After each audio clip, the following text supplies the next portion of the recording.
Hello and welcome to Tank and AFV News YouTube channel.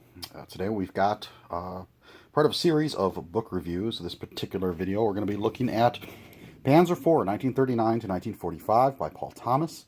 This is part of the Tankcraft series put out by Pen and Sword. This is number 6 in the series. There's, I think, 8 books in the series so far, so it's a relatively new series.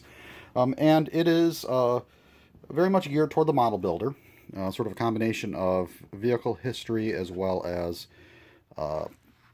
examples of markings and paint schemes, kit reviews, and that kind of thing are in here. So starts off, so they start right off here on the front cover with an introduction, talking about the history of the vehicle. Quite a few black and white photographs. Like I said, the photo reproduction seems pretty decent. I mean, they're not huge, but you can see them well enough.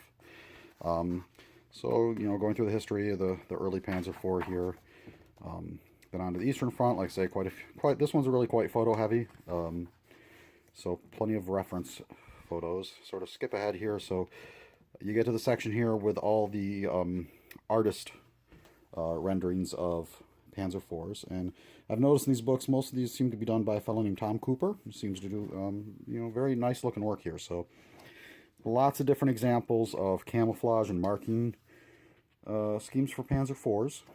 So plenty of examples for a model builder to use or to draw inspiration from. Quite a few pages, and so it's a good like 15 pages or so of these. Goes into some of the Panzer IV variants. So here we have the Brummbär, although I'm not sure if that was actually ever like a real nickname. Hummel and Nashorn and whatnot. Flak Panzer, Stug 4. This kind of nice, a little camouflage and Zimmerit pattern guide. And then on to pictures of actual builds by some expert model builders. So these can give people some inspiration, or in my case, make me feel bad about just how bad my own attempts at building models look compared to some of the great work these folks do.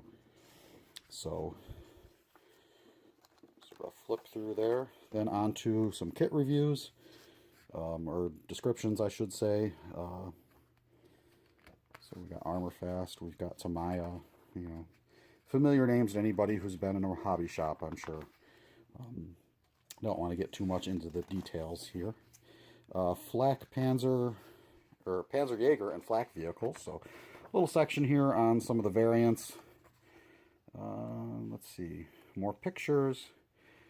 And then sort of a guide to some of the different armored divisions, the Panzer divisions, when they operated and where, which can be nice background information, so you're making sure that you're putting the right markings on the right sort of era vehicle and that sort of thing. And then it sort of wraps up with some more photos, and that's pretty much the book. So a real quick description, but it should give you an idea of what to expect.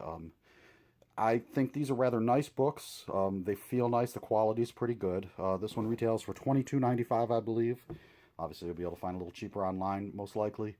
And it makes a nice companion if you're building a model kit and you want some examples of camouflage and markings and color and all that kind of thing. These can be a handy little book, and you know, has enough history in it too that it's worthwhile for somebody who just wants you know, a fairly brief history of these vehicles in service. So that is Panzer IV from Tankcraft, and again I want to thank the fine folks at Casemate for sending me this review copy.